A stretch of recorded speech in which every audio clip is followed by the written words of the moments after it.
today's cup of coffee, we have another submission by our beloved Yates.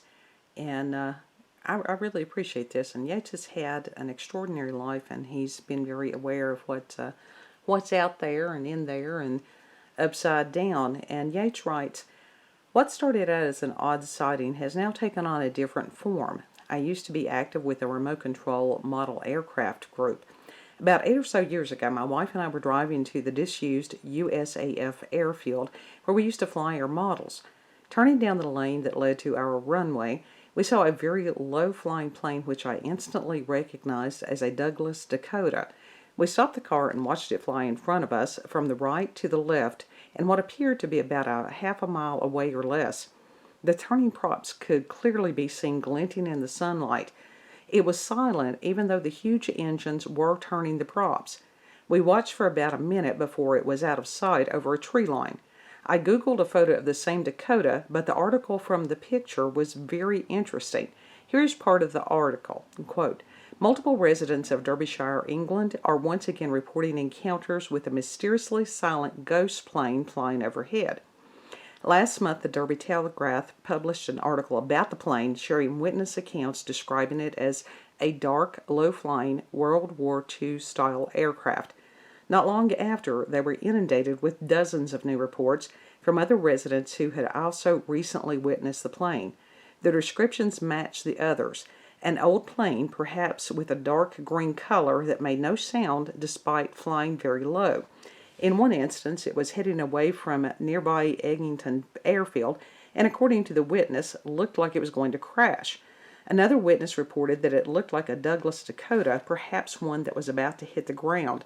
In a few cases, witnesses reported seeing not one but two old silent planes." Now, Yates also found a video that's on YouTube that discusses this phenomenon, and the links for both the news article and the video will be in the pinned comment section.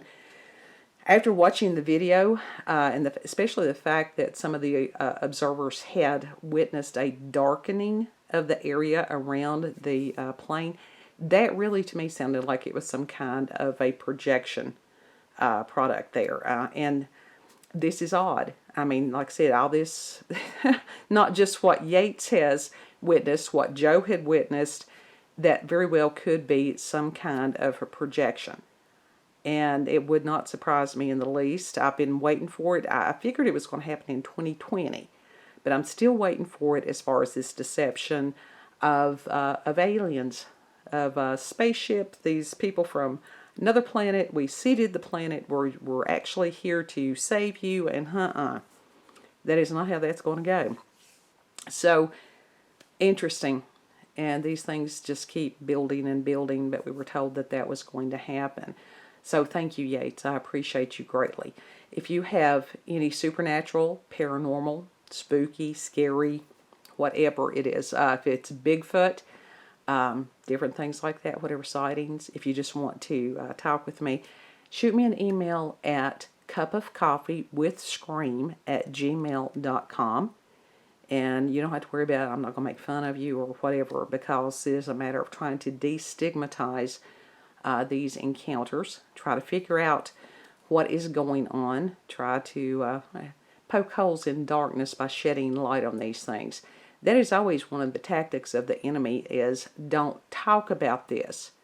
Doesn't matter whether it's abuse or whether it is some kind of supernatural encounter, the tactic is the same. So, yeah, that's when you scream it from the rooftops, folks. You all have a beautiful, blessed day.